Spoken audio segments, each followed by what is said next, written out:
Hello students, welcome to Step Up Academy. मेरा नाम क्या है, नाम जानते हैं या नहीं जानते तो जानिए। मेरा नाम है सुरभि तिवारी और मैं हूं आपकी फिजिक्स की टीचर। आज हम स्टार्ट करेंगे इलेक्ट्रिसिटी चैप्टर, जिसमें हम पढ़ेंगे series and parallel combination of register. मतलब रजिस्टर्स को कैसे सीरीज और पैरेलल में कंबाइन किया जाता है और उन्हें सॉल्व कैसे किया जाता है, और कब कहते हैं कि ये सीरीज कॉम्बिनेशन है और कब कहा जाता है कि ये पैरेलल कॉम्बिनेशन है। तो चलिए शुरू करते हैं। एक बार मैं जरा अपना हाथ में रिमोट ले आती हूँ और कंट्रोल करते हैं हम हमारी स्लाइड्स को और पहुँचते हैं हमारे पहले से टॉपिक पर। तो सीरीज और पैरेलल कॉम्बिनेशन, देखिए सबसे पहले तो आपको ये समझना चाहिए कि सीरीज और पैरेलल का क्या मतलब होता है। तो देखिए, मान लीजिए कि 2-3 बच्चे खड़े हुए हैं कुछ इस तरह से, मैं अपने पास ही बना देती हूँ। एक बच्चा ये है और एक बच्चा ये है। अगर ये दोनों एक दूसरे का हाथ ऐसे पकड़े हुए हैं और एक और बच्चा आता है और ऐसे हाथ को पकड़ लेता है, तो इसका मतलब क्या, एक एक हाथ से जुड़े हुए हैं और एक सीरीज बना रहे हैं, एक लाइन बनाए हुए हैं। ठीक है, तो इसे हम कहते हैं सीरीज कॉम्बिनेशन। अब पैरेलल कॉम्बिनेशन की बात करें तो भैया एक बच्चा ये है जिसका एक हाथ और ये दूसरा हाथ, ठीक है। इसी तरीके से एक और बच्चा है जिसका ये एक हाथ है और ये दूसरा हाथ है। ये दोनों ही अपने एक एक हाथ से दूसरे के दूसरे हाथ को पकड़े हुए हैं, मतलब कि ये पैरेलली कनेक्टेड है। अब मैम ये क्या बता रहे हो आप, तो इलेक्ट्रिसिटी में ये बच्चे कहाँ से आ गए, तो हम बताएंगे रजिस्टर्स को इसी से रिलेट करते हुए। तो जैसा मैंने आपसे कहा कि सबसे पहले हम पढ़ते हैं रजिस्टर्स इन सीरीज। तो देखो, हर एक रजिस्टर को किस सिंबल से डिनोट किया जाता है, जैसा कि आप डायग्राम में भी देख रहे हो, इस सिंबल से रिप्रेजेंट किया जाता है। जैसे हमारे 2 हाथ होते हैं, रजिस्टर्स के भी 2 टर्मिनल्स होते हैं, एक टर्मिनल ये, एक दूसरा टर्मिनल ये। अब जब मैं किसी रजिस्टर को इस तरह से कनेक्टेड करूं कि ये दूसरे रजिस्टर के दूसरे टर्मिनल एक टर्मिनल के साथ कनेक्टेड है, या एक और रजिस्टर ले लेते हैं, तो इस कॉम्बिनेशन को कहा जाता है सीरीज कॉम्बिनेशन। ठीक है, आई बात समझ में। अब पैरेलल कॉम्बिनेशन क्या होता है वो मैं जब पैरेलल पढ़ाऊंगी, थोड़ा सा वीडियो को आगे तक देखो तब बताएंगे। अब सीरीज कॉम्बिनेशन में मैम चलिए ठीक है, रजिस्टर्स होते हैं, तो इससे होता क्या है। सीरीज में अगर आप रजिस्टर्स को लगा देते हो तो इस सर्किट में इन रजिस्टर्स के अक्रॉस अलग अलग वोल्टेज की वैल्यू हमें मिलती है, वोल्टेज ड्रॉप होता है, जिससे कि करंट की वैल्यू को हम लिमिट कर पाते हैं। सीरीज में जब रजिस्टर्स कनेक्टेड होते हैं तो इन तीनों ही रजिस्टर्स में सेम करंट फ्लो करेगा, लेकिन इन सभी के अक्रॉस वोल्टेज की वैल्यू अलग अलग होती है। कैसे, तो चलिए प्रूव करते हैं। अब मान लीजिए कि हमें ये सब बिल्कुल भी नहीं पता था कि इनमें सेम करंट जाता है या अलग अलग करंट जाता है। हम सिंपल एक सर्किट बनाया है हमने, और हमने यहाँ पर 3 रजिस्टर्स को सीरीज में लगा दिया। क्लियर है, चलो। तो व्हेन 2 और more resistors are connected and to each other, then they are said to be connected in series, है ना। अगर आपको लिखना है तो ये प्रॉपर एक डेफिनेशन है, ये हम लिख सकते हैं। अब यहाँ पर हमने एक रजिस्टर को, एक सर्किट को कंसिडर किया और हमने माना कि यहाँ पर एक बैटरी लगी हुई है जिसके अक्रॉस मान लीजिए V वोल्टेज है, ठीक है, और एक अमीटर, वोल्ट मीटर हमने वोल्टेज और करंट के मेजरमेंट के लिए लगा दिया। और हमने ये माना कि चलिए यहाँ पर एक करंट फ्लो कर रहा है I, या आप उसे कैपिटल I भी लिख सकते हो, ठीक है। अब इसके डेरिवेशन को समझो जरा। अब देखिए, जब करंट I यहाँ जाएगा तो I इंटू R1 मिलेगा। अब हमने ओम्स लॉ पढ़ा है, I करंट यहाँ गया, ठीक है, तो I इंटू R1 बना। अब हमने ओम का नियम पढ़ा था, उसने हमें बोला कि V इक्वल्स टू IR होता है। अब जब ये I इंटू R1 बन गया, मतलब कि यहाँ पर तो एक वोल्टेज क्रिएट हो गया, बिल्कुल, तो यहाँ पर एक वोल्टेज बनेगा V1, ठीक है। I फिर से आगे गया तो I इंटू R2 हो गया, तो यहाँ पर V2 वोल्टेज हो गया। I फिर से गया तो I इंटू R3 के कारण यहाँ पर V3 वोल्टेज हो गया। इसका मतलब कि रजिस्टर्स में करंट तो सेम जा रहा है, लेकिन वोल्टेज डिवाइड हो रहा है। अब अगर इस पूरे टोटल वोल्टेज को मैं V मानूं, जो कि मुझे हमने बैटरी के थ्रू दिया था, तो जब जैसे ही मैंने बैटरी को ऑन किया तो रजिस्टर्स के अक्रॉस ये वोल्टेज ड्रॉप हो गया। मतलब इस पूरे सर्किट में कितने वोल्टेजेस हैं, इसमें टोटल 4 वोल्टेज हैं। एक तो वोल्टेज वो है जो बढ़ रहा है, और 2-3 वोल्टेज जो कि ड्रॉप हो रहे हैं। रजिस्टर के अक्रॉस जो वोल्टेज होता है उसको हम कहते हैं वोल्टेज ड्रॉप, ठीक है। अब ये जो वोल्टेज ड्रॉप्स हैं और ये जो आपका वोल्टेज है, इसको कहा जाता है पोटेंशियल राइज। क्या बोलते हैं बेटा, पोटेंशियल राइज, क्योंकि ये क्या कर रहा है, वोल्टेज को बढ़ाने का काम कर रहा है। और इसे क्या कहते हैं, पोटेंशियल ड्रॉप, ठीक है। किसी भी सर्किट में एनर्जी कंजर्वेशन लॉ के according total potential rise equals to होता है ड्रॉप। मतलब कि जितना वोल्टेज आपने सर्किट में दिया है उसकी उतनी खपत के बराबर वो होता है। तो ये देखो, ठीक है, या फिर हम ये कह सकते हैं कि the summation of voltage in any closed loop circuit is equals to 0। तो अब इसको इक्वल्स टू 0 करना है तो मैं क्या करूँ, ये सारी चीज़ों को उठा करके यहाँ ले आती हूँ। V1 minus V2 minus V3 equals to 0, इस तरह से लिख दिया। अब इनको माइनस हमने क्यों लिया, देखो या तो आप इसको इस तरह से समझो या दूसरा आप इस तरह से समझो कि the summation of overall voltage in any closed loop circuit is equals to 0। किसी भी क्लोज्ड लूप सर्किट में जितने भी वोल्टेज हैं सबको जोड़ेंगे तो उनका सम किसके बराबर आएगा, 0 के बराबर आएगा। ठीक है, अब क्योंकि ये भैया ये पोटेंशियल बढ़ाने वाला था और ये घटाने वाला, तो इनका साइन हमने क्या ले लिया है, माइनस साइन ले लिया है। ठीक है, अब हालांकि इसके पीछे एक और कहानी है लेकिन वो हम बाद में देखेंगे। तो सबसे पहले बच्चों आपको क्या करना है, ये आपको इस तरह से डायग्राम बनाना है और फिर लिख देना है टोटल वोल्टेज, सिंपल। ठीक है, क्या हो जाएगा, V equals to V1 plus V2 plus V3। ये कैसे हुआ, क्योंकि summation of V equals to होता है 0, तो V minus V1 minus V2 minus V3 equals to 0। तो या तो मैं इसे ऐसे लिखूं या फिर ऐसे लिख देती हूँ। अब अगर मैं इस V1 V2 V3 की वैल्यू लिखना चाहूँ तो V1 की वैल्यू क्या हो जाएगी, तो जैसा हमने बोला कि जैसे ही बैटरी ऑन किया तो करंट फ्लो करने लगा। अब देखिए करंट की वैल्यू जो रहती है ना वो सेम होती है। कब तक सेम होती है, जब तक कि आप उसको अलग अलग ब्रांचेस में डिवाइड ना कर दो। तो भैया यहाँ पर करंट जाएगा, सेम जाएगा, तो यहाँ पे करंट गया तो I इंटू R1 मिला, तो V1 की वैल्यू बन गई। V2 के पास गया, I जब R2 में गया तो V2 की वैल्यू बन गई, और जब I जो है R3 में गया तो V3 की वैल्यू मिल गई और हमें मिल गया I इंटू R3। तो हमारे पास ये तीनों वैल्यू थी। अब मैंने इन सारी वैल्यूज को उठा करके इस इक्वेशन 1 में पुट कर दिया। तो जब मैंने इक्वेशन 1 में पुट किया यहाँ पर तो क्या होगा मेरे पास बच्चों, अब देखो अभी मैं इसको मिटा रही हूँ सिर्फ समझाने के लिए, आगे आपको स्क्रीनशॉट लेने के लिए लिखा हुआ भी है। तो I into R1 plus I into R2 plus I into R3। अब क्योंकि I कॉमन है हमने I को बाहर ले लिया, ये हो गया R1 plus R2 plus R3। इससे क्या समझ में आ रहा है, इससे ये समझ में आ रहा है कि अगर किसी सर्किट में 3 रेजिस्टर्स सीरीज में कनेक्टेड हैं तो उन सबका समीशन किया जा सकता है इस तरह से डायरेक्टली, और इसे हम कहेंगे इक्विवेलेंट रेजिस्टेंस। क्या कहेंगे बच्चों, इक्विवेलेंट रेजिस्टेंस। अब इस रेजिस्टेंस को टोटल रेजिस्टेंस भी कहा जा सकता है, इसको इफेक्टिव रेजिस्टेंस भी कहा जा सकता है। तो V equals to R EQ, मतलब कि equivalent resistance I into R। ठीक है, तो सीरीज सर्किट का मतलब क्या होता है, जहां पर रेजिस्टर सीरीज में हो। पैरेलल सर्किट मतलब कि जहां पैरेलल रजिस्टर्स कनेक्टेड हो। तो सीरीज सर्किट में किस तरह से हम इसको सॉल्व कर सकते हैं, तो सीरीज सर्किट मतलब जिसमें रजिस्टर सीरीज में हो उसमें हम रजिस्टर्स को सबको एक साथ जोड़ सकते हैं कुछ इस तरह से। ठीक है, तो this is the series combination, और इससे एक रिलेशन समझ में आया कि इक्विवेलेंट रेजिस्टेंस सीरीज में कैसा होता है बच्चों। तो सीरीज के केस में अगर मुझे इक्विवेलेंट रेजिस्टेंस निकालना है तो उसकी वैल्यू हो जाएगी R1 plus R2 plus R3। ठीक है, या सिंपल से शब्दों में समझो तो जब रजिस्टर सीरीज में कनेक्टेड है तो उन्हें डायरेक्टली जोड़ दिया जा सकता है। समझ में आई बात, चलिए तो यहां से ये बात तो हमारी क्लियर हो गई। ठीक है, अब ए डेरिवेशन अगर आपको नोट डाउन करना है तो आप कर सकते हो। ठीक है, आगे बढ़ेंगे और हम देखेंगे कि इससे हमें कौन कौन से पॉइंट्स पता चले। तो some important points regarding series combination of resistors. तो रजिस्टर्स अगर सीरीज में होते हैं तो इनसे हमें क्या क्या सीखने को मिला, तो the equivalent resistance is equal to the sum of all individual resistance.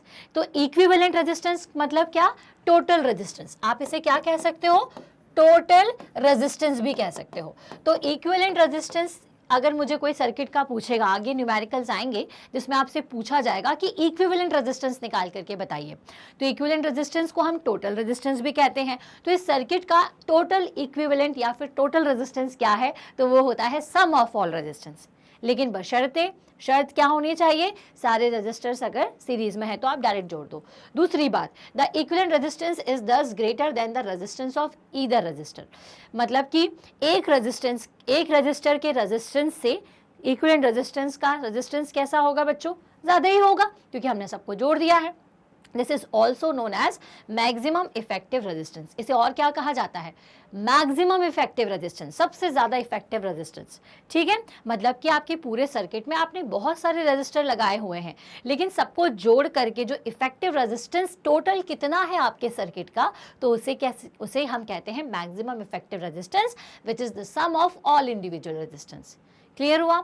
अब दूसरी बात, the current through each resistor is same, हर रजिस्टर से जाने वाले करंट का मान कैसा होता है, बराबर होता है, एक जैसी वैल्यू होगी करंट की। The current through each resistor is same, current सबसे सेम जाएगा।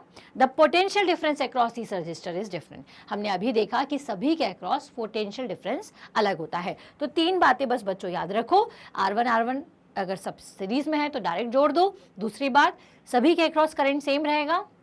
तीसरी बात, वोल्टेज सभी के अक्रॉस अलग अलग होता है। न्यूमेरिकल को सॉल्व करने के लिए पॉइंट आपको याद रखना रहेगा। अब देखिए यहाँ पर आपको निकालना है calculate the resistance between A and B, ठीक है। लेकिन ए और बी के बीच में अब हम देखो यहाँ पे क्या है, सबसे पहले क्वेश्चन को सॉल्व करने से पहले आपको ये देखना पड़ता है कि कौन कौन सी चीजें पैरेलल में है, कौन कौन सी सीरीज में है। लेकिन आप सोचेंगे कि मैम अभी आपने पैरेलल कॉम्बिनेशन तो बताया नहीं, तो चलिए पहले पैरेलल कॉम्बिनेशन को समझ। तो देखिए सबसे पहले हम समझेंगे पैरेलल कॉम्बिनेशन होता क्या है। अब देखिए मान लीजिए कि एक आपके पास, एक सेकेंड थोड़ा सा वेट करिए, हाँ मान लीजिए कि ये इस तरह से एक रजिस्टर है, ओके।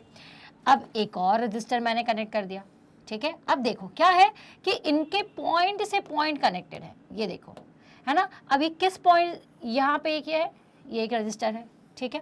अब ये कॉम्बिनेशन कहलाता है पैरेलल कॉम्बिनेशन। क्यों कहलाता है पैरेलल कॉम्बिनेशन, क्योंकि देखो ये इसका ये वाला जो हैंड है या ये वाला जो इसका नोड है वो इस कॉमन पॉइंट से कनेक्टेड है। इस तीनों का ये वाला जो दूसरे साइड का हाथ है वो इस कॉमन पॉइंट से कनेक्टेड है। मान लीजिए ये है R1, ये है R2 और ये है R3। ये सब इसके एक साइड के सारे सिरे किससे कनेक्टेड है, एक पॉइंट से, ए पॉइंट से। और इन सब के सारे पॉइंट किससे कनेक्टेड है, एक पॉइंट से, जिसको कहते हो आप बी पॉइंट, ठीक है। तो जब इस तरह से रजिस्टर्स कनेक्टेड होते हैं तो हम कहते हैं कि they are in parallel combination. ये किस में है, पैरेलली कनेक्टेड है। अब यहाँ से हमने इसको एक कंप्लीट सर्किट बना दिया। मैंने यहाँ पर एक बैटरी लगा दी, ठीक है, जिसका मान लेते हैं कि वोल्टेज है V। तो ये हो गया क्लोज सर्किट। अब देखो जैसे ही बैटरी लगाई, ये कंडक्टिंग वायर है तो करंट फ्लो करेगा। अब देखो करंट को फ्लो करने के लिए 3 रास्ते दिखाई दे रहे हैं, ठीक है। एक रास्ता इसके लिए ये वाला है, ठीक है, एक रास्ता ये है, एक रास्ता ये है। तो अब करंट क्या करेगा, अब जैसे पानी की धार जाती है, अब अगर मान लीजिए कि पानी में आपने कैसे 3 पाइप लगा दिए, ठीक है, एक पाइप ये है, एक पाइप ये है, एक पाइप ये है, तो पानी क्या करेगा, इससे फ्लो करेगा। अब मोटा, बहुत मोटी धार में पानी आ रहा था, ठीक है, अब ये 3 पार्ट में डिवाइड हो गया, इसमें, इसमें और इसमें। उसी तरह से आपका जो करंट है वो भी 3 पार्ट में डिवाइड हो जाएगा, ठीक है। कौन कौन से पार्ट, एक का नाम I1 दे देते हैं, I2 और I3। तो फ्लो है, फ्लो ऑफ चार्ज, मतलब कि कोई चीज बहुत सारी आ रही है और 3 पार्ट में, 3 रास्ते मिले तो 3 रास्तों में डिवाइड हो गई। पानी की तरह ही है ये। फ्लो का मतलब क्या होता है, फ्लो इज, यहाँ पे इलेक्ट्रिक करंट का फ्लो है, वहां पर वाटर करंट का फ्लो होता है। फ्लो कोई चीज इधर से उधर बह रही है, तो यहाँ पे करंट ने भी 3 पार्ट, 3 उसको जगह दिखी, 3 रास्ते दिखे, तो वो 3 पार्ट में डिवाइड हो गया। अब यहाँ से I1 इंटू R1, ठीक है, I2 इंटू R2, ठीक है। तो यहाँ पे देखिए कि क्या होगा कि आपका जो करंट है वो 3 पार्ट्स में डिवाइडेड है ना। अब जब भी कोई चीज पैरेलल में कनेक्टेड होती है तो उन सभी के अक्रॉस वोल्टेज की वैल्यू हमेशा सेम होती है। किसकी वैल्यू सेम होती है, वोल्टेज की वैल्यू, ठीक है। तो यहाँ पे वोल्टेज कितना दिया हमने, V। इसका मतलब कि यहाँ से A से लेकर के B पॉइंट तक सभी में क्या होगा, V वोल्टेज ही होगा। इसका मतलब R3 के अप्रॉक्स भी कितना वोल्टेज होगा, V, ठीक है। यहाँ पर भी V वोल्टेज होगा और यहाँ पर भी वोल्टेज V होगा। मतलब कि जब पैरेलल कॉम्बिनेशन होता है तो करंट जो होता है वो डिवाइड होता है। क्या होता है बच्चों, करंट डिवाइड होता है और जो वोल्टेज है वो सेम रहता है। ये बात समझ में आई। वोल्टेज कैसा है आपका, सेम है। यहाँ पर भी V है, यहाँ पर भी V है, क्योंकि यहाँ पर देखो ये पॉइंट पर जो वोल्टेज है और ये पॉइंट पर जो वोल्टेज है वो सेम होगा, ठीक है। अब यहाँ से यहाँ ये पॉइंट मतलब कि A पॉइंट की ही बात की जा रही है, ये पॉइंट मतलब B पॉइंट की। तो यहाँ पे एक पर पॉजिटिव और B पर आप नेगेटिव मान लीजिए, और ये जो यहाँ पर वोल्टेज है वो कैसा है, प्लस माइनस V, मतलब V वोल्टेज है, ठीक है। तो यहाँ से देखिए सारी की सारी चीजें V के साथ कैसी है, पैरेलली कनेक्टेड है, तो सब में वोल्टेज की वैल्यू सेम ही होगी। अब यहाँ पर कौन डिवाइड हो रहा है, करंट डिवाइड हो रहा है। तो अब इसको सॉल्व करके कैसे देखेंगे, the total current flows in a circuit is equals to 0, ठीक है। या फिर मैं लिख सकती हूँ the summation of I equals to 0, ठीक है। किसी भी क्लोज सर्किट में बहने वाले टोटल करंट का अमाउंट अगर सम करोगे तो वो 0 हो जाएगा, ठीक है। That means I equals to क्या होगा, I1 plus I2 plus I3, ठीक है। अब यहां से अगर मैं I1 की वैल्यू निकालना चाहूं तो I1 की वैल्यू क्या होगी, V बाय R1, ठीक है। कैसे निकाली, क्योंकि हमारा ओम्स लॉ कहता है कि V equals to I R, तो I इक्वल्स टू क्या हो जाएगा, V बाय R, ठीक है। I2 की वैल्यू निकालेंगे तो V अपॉन R2, ये हो जाएगा V अपॉन R3, और I की जगह मैं लिख सकती हूँ V बाय R, ठीक है। I की जगह क्या लिख सकते हैं हम, V बाय R। कैसे, अभी तो देखो अभी R की वैल्यू तो हमें पता नहीं, तो अभी हम इसको कैपिटल I लिखेंगे। अब यहाँ से मैंने क्या किया, V को कॉमन ले लिया, तो ये हो जाएगा 1 upon R1 plus 1 by R2 plus 1 by R3। तो ये जो मुझे यहाँ पर वैल्यू मिली है R की, जिसको आप कह रहे हो 1 by R1 plus 1 by R2 plus 1 by R3, this is equivalent resistance, ठीक है, या फिर टोटल या फिर इफेक्टिव टोटल रेजिस्टेंस, ठीक है, maximum effective resistance of a circuit. आई बात समझ में, तो इसे क्या कहते हैं हम, total effective resistance of a circuit. तो पैरेलल में जब भी रेजिस्टर्स कनेक्टेड हो और आपको इनको मिला करके एक बनाना हो तो कैसे बनाओगे बच्चों, 1 by R1 plus 1 by R2 plus 1 by R3, मतलब जितनी भी चीजें पैरेलल में, रेजिस्टर्स जितने भी पैरेलल में कनेक्टेड है उनको आप इस तरह से जोड़ सकते हो। तो यहाँ पे मैं क्या लिखूंगी अब, तो I इक्वल्स टू हो जाएगा V अपॉन REQ, ठीक है। तो ये रिलेशन से हमें पैरेलल कॉम्बिनेशन मिलता है, और पैरेलल कॉम्बिनेशन से हमें क्या क्या बातें समझ में आती है कि the total effective resistance of a circuit can be determined by 1 upon R1 plus 1 by R2 plus 1 by R3। और दूसरी बात ये याद रखनी है कि पैरेलल सर्किट में करंट डिवाइड होगा और वोल्टेज की वैल्यू सेम होती है, मतलब रेजिस्टर्स के अक्रॉस करंट अलग अलग होता है लेकिन वोल्टेज की वैल्यू सेम होती है। क्लियर हो गया। अब इनसे रिलेटेड जो क्वेश्चंस हैं उनको अब हम थोड़ी सी नजर कर लेते हैं। अब जब भी ऐसे कोई क्वेश्चन आए सबसे पहले पैरेलल कॉम्बिनेशन को सॉल्व कर लीजिए। अब यहाँ पे देखो पैरेलल में कौन कौन है, तो ये देखिए कि ये तीनों आपस में पैरेलल में है, तो सबसे पहले तो हम इसे सॉल्व कर लें, ठीक है। तो 1 2 3 इनको कैसे करेंगे, तो 1 by 1 plus 1 by 2 plus 1 by 3, इस तरह से हमें इसको ऐड करना पड़ेगा और यहाँ पर हमें वैल्यू मिल जाएगी, ठीक है। अब इनको ऐड कर लेते हैं, तो एलसीएम लेंगे तो 6 आएगा, तो हो जाएगा 6 प्लस 3 प्लस 2, ठीक है। दैट मीन्स ये कितना हो जाएगा, थोड़ा सा क्या एकदम से ब्लैंक हो जाते हो, 7 8 9 हाँ 11 बाय 6, सॉरी ना 11 बाय 6 आपके पास आंसर आ गया, ठीक है। अब यहाँ पे 11 बाय 6 हमने लिख दिया।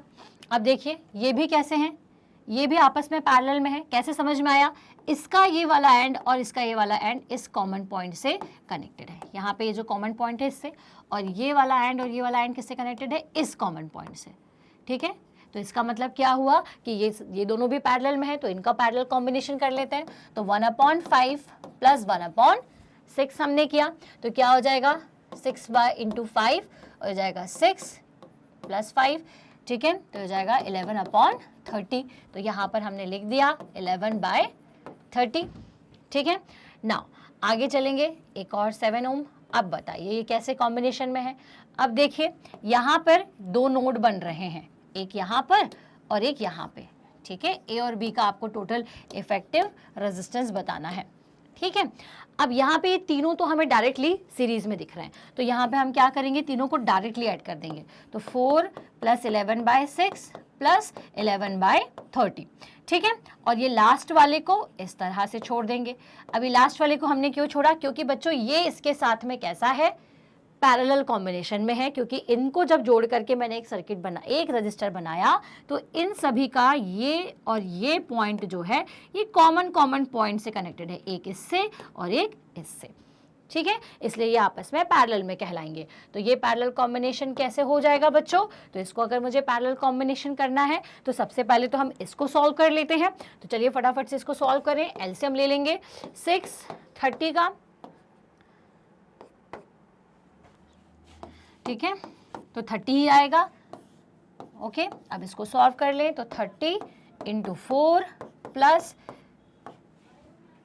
11 इंटू 5 प्लस 11, ठीक है, तो ये हमारे पास आंसर आएगा 120 प्लस 55 प्लस 11 डिवाइडेड बाय 30। कुछ अगर कैलकुलेशन मिस्टेक्स है तो आप एक बार देख सकते हो, ठीक है, क्योंकि हम लोग डायरेक्ट फटाफट इसको सॉल्व कर रहे हैं। तो हो जाएगा 120 66 186, तो 186 डिवाइडेड बाय 30। इसको और थोड़ा सा हम सिंप्लीफाई कर लें तो कितना होगा 186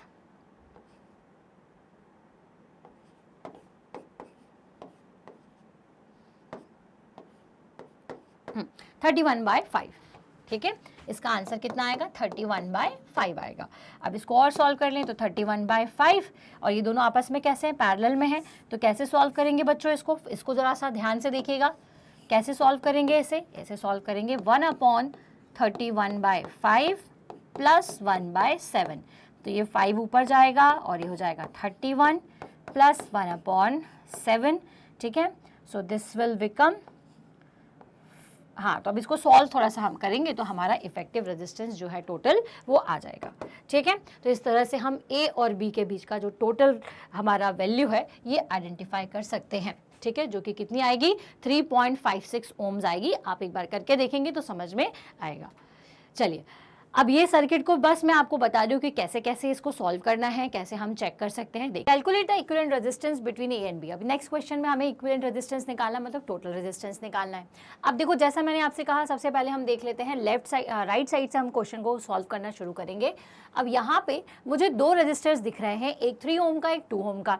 इसका मतलब क्या कि ये दोनों कैसे रजिस्टर्स हैं, सीरीज में है। सीरीज में है, ये कैसे जाना मैंने इस तरह से जाना कि इन दोनों का जो एक एंड है वो ही कनेक्टेड है, दूसरा एंड कनेक्टेड नहीं है, तो इसलिए ये सीरीज में होंगे। तो अगर मैं इस सर्किट को रीड्रॉ करूं तो मेरा सर्किट कैसा हो जाएगा बच्चों, कुछ इस तरह से हो जाएगा, ठीक है। इन दोनों को आप कैसे ऐड करोगे, 3 + 2 हम डायरेक्ट कर देंगे तो हमारे पास कितना आएगा 5 ओम आ जाएगा। और यहाँ से देखो बच्चों कि यहाँ पे आपने रजिस्टर्स ऐसे कैसे लगा दिए, ये हो गया 4, 5 और ये 1.5, और जब आप इनको ऐड कर देंगे तो 5 ओम का एक रजिस्टर इस तरह से आपको यहाँ पर कनेक्ट कर देना है, क्योंकि ये सीरीज में है।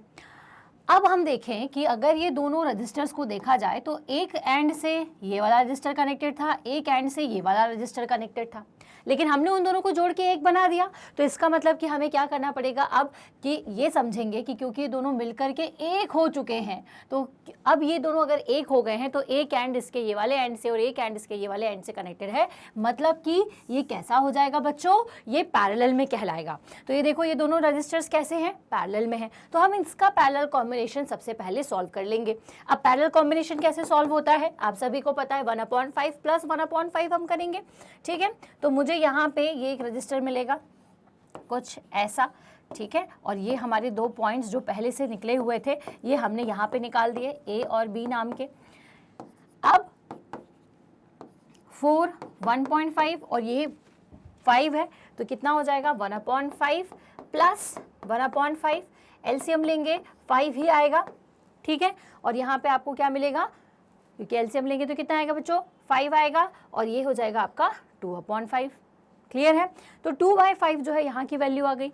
अब आगे देखते हैं कि बाकी रजिस्टर्स कैसे हैं।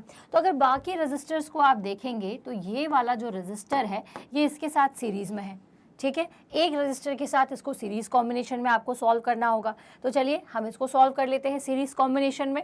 तो ये होगा बच्चों, अब आपके पास जो एक रजिस्टर बचेगा वो कुछ ऐसा बचेगा, ठीक है, कि ये इस तरह से कनेक्टेड होगा। अब ऐसा क्यों बनाया मैंने, फिर से मैं आपको बता देती हूँ, क्योंकि ये वाले रजिस्टर का एक एंड इससे कनेक्टेड था, एक एंड ये वाले रजिस्टर से कनेक्टेड था, लेकिन हमने इन दोनों को जोड़ करके एक बना दिया। तो एक बना दिया तो ये इस तरह से पैरेलल कॉम्बिनेशन हो जाएगा। ये होगा ए बी, और यहाँ पे क्या बचेगा 4, और यहाँ पे अगर आप ध्यान से देखोगे तो ये हो जाएगा 2/5, ठीक है। और कितना था आपके पास 1/5, तो 1/5, इस तरह से आपको इसको सॉल्व करना पड़ेगा। ये होगा 5/2 प्लस 1/1.5 को हम लिख सकते हैं 15, और ये ऊपर से 10 चला जाएगा। अब हम इसको सॉल्व करेंगे तो हमारा जो आंसर है वो आएगा, क्या आंसर आएगा एक बार सॉल्व करके देख लेते हैं। तो ये होगा 2 और 15, ठीक है। तो डायरेक्ट आपको पता है कि आपको सिर्फ मल्टीप्लाई ही करना है सॉरी 50, ठीक है। तो ये 50 हो गया। अब ये देखो 5/2 इंटू 50 आप करेंगे तो ये होगा 2 दूनी 4, 25, ठीक है। एंड 25 इंटू 5 कर लीजिए, 5 5 ज़ा 25, ठीक है। ये 2 कितना हो गया 105, ठीक है। तो यहाँ पे आपका ये होगा एलसीएम 50, ये होगा 105 प्लस यहाँ पे इसको सॉल्व कर लेते हैं तो ये होगा 10/15 इंटू 50, ठीक है। कितना आंसर आपको मिलेगा यहाँ से, कुछ समथिंग पॉइंट में आंसर आएगा हमारा।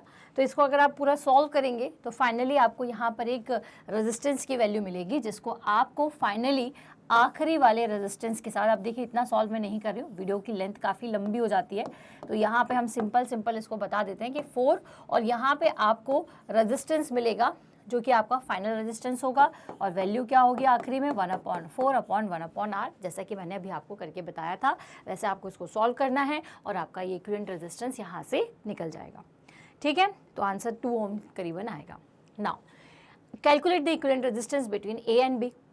अब देखो मैथ सिंपल तो आपको आती ही, आप उसका कैलकुलेशन तो कर ही लेंगे, लेकिन बात यहाँ पर ये है कि इसको सॉल्व कैसे किया जाए, ठीक है।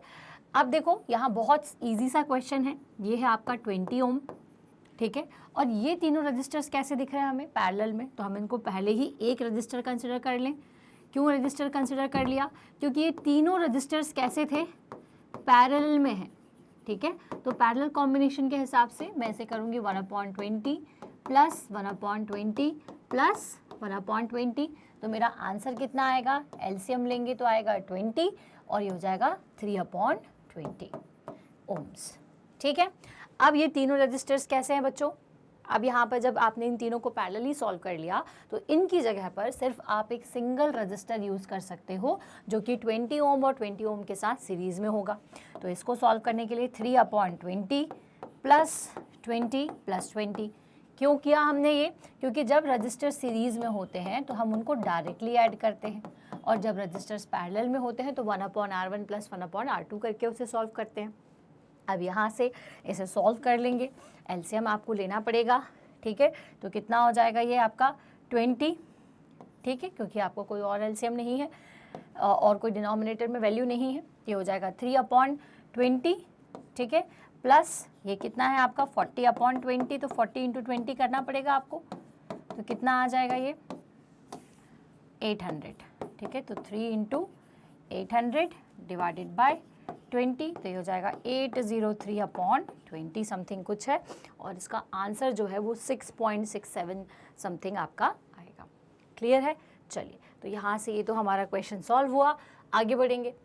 3 resistances of 6, 10 and 10 ohms are connected in series. Find the equivalent resistance. तो 6, 10 और 20 ये 3 रजिस्टर्स हैं। आपको डायग्राम नहीं दिया हुआ है लेकिन आपको ये बताया हुआ है कि तीनों सीरीज में कनेक्टेड हैं, तो इनका इक्विवेलेंट रेजिस्टेंस निकालना है। तो कैसे निकालेंगे, डायरेक्ट कर देंगे क्योंकि सीरीज में हमें डायरेक्ट ऐड करना होता है। तो कितना आ जाएगा आपके पास आंसर 36 ohms। क्लियर है, चलिए तो ये आपका आंसर हो गया। काफ़ी ईजी सा क्वेश्चन था। आगे बढ़ेंगे। एक और क्वेश्चन है, 3 resistance 1 and 2 ohms are connected in parallel. अब कैसे कनेक्टेड होंगे ये देखो, डायग्राम आपको अगर नहीं दिया है तो आपको बना देना है, ये एग्जाम में थोड़ा अच्छे पॉइंट्स आपको देता है, ठीक है। तो ये होगा 1, 1 और ये 2 ohm। तो आंसर कैसे लिखेंगे 1/1 प्लस 1/1 प्लस 1/2, ठीक है। और इसको सॉल्व कर लेंगे तो एलसीएम कितना आएगा 2 आएगा, ठीक है। ये होगा 2 + 2 + 1 कितना होगा 5/2। दैट मीन्स 2.5 समथिंग जो है आपकी वैल्यू यहाँ से आनी चाहिए, ठीक है। तो देखिए 4/5 कैसे आ रही, 2 2 4 और 1 5, 5/4 4 कैसे आ गई, कुछ तो गड़बड़ है।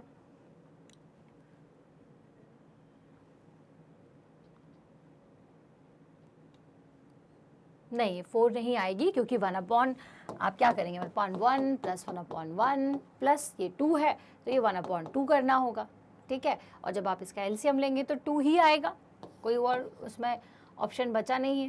ये हो जाएगा 2 + 2 + 1, 5/2 ही आंसर है, 4/5 आंसर नहीं है, ठीक है। हाँ 5/2 को आप ये लिख सकते हो, आपका आंसर क्या है 5/2, ठीक है। लेकिन हम इसे 1/R क्योंकि हम निकाल रहे हैं तो R की वैल्यू हो जाएगी 2/5 ohms।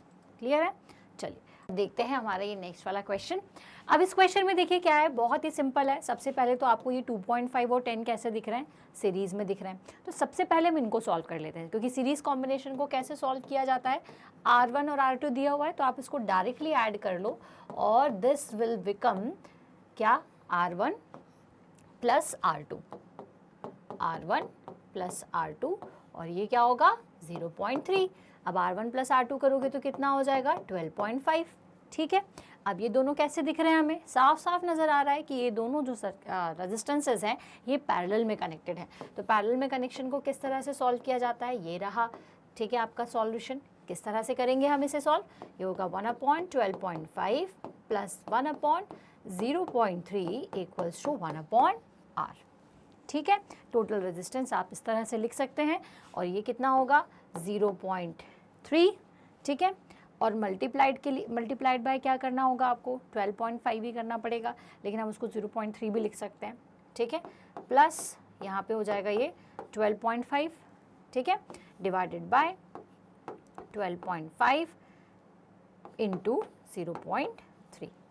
ठीक है, चलिए तो इसको अपन फटाफट से सॉल्व करेंगे, और ये होगा 12.8 डिवाइडेड बाय 12.8 इंटू 0.3। ठीक है, और जब हम इसे सॉल्व करेंगे तो हमारा आंसर लगभग आएगा 0.29। ठीक है, और 0.29 कैसे आ रहा है इसको भी देख लेते हैं। ठीक है, चलिए तो 12.8 से 12.8 मैं कैंसिल करवाती हूँ यहाँ से, एंड नहीं 12.8 क्या, हाँ ये 12.5 है ना। ठीक है, तो ये हो जाएगा आपका 12.8, और एक सेकेंड बच्चों थोड़ा सा मैं कंफ्यूज हो गई, ये होगा 12.5 divided by 12.8 divided by 12.5 into 0.3। इसको हम सॉल्व करें तो ये हो जाएगा 128, ये होगा 125 इंटू 3। ठीक है, मल्टीप्लाइड बाय 10 10 एंड 10, तो 10 से 10 हमने यहाँ से कैंसिल कर दिया। ठीक है, और कुछ कोई कैंसिल हो रहा है क्या, तो 128 divided by 125 into 3 equals to 1/R है, जिससे मैं लिख सकती हूँ 125 इंटू 3 डिवाइडेड बाय 128। ठीक है, अब आंसर जो है बच्चों ये पॉइंट में ही आना है, और क्या आंसर आना है तो मैं आपको डायरेक्टली बता दे रही हूँ। इसका जो आंसर आएगा लगभग ये आएगा 0.29।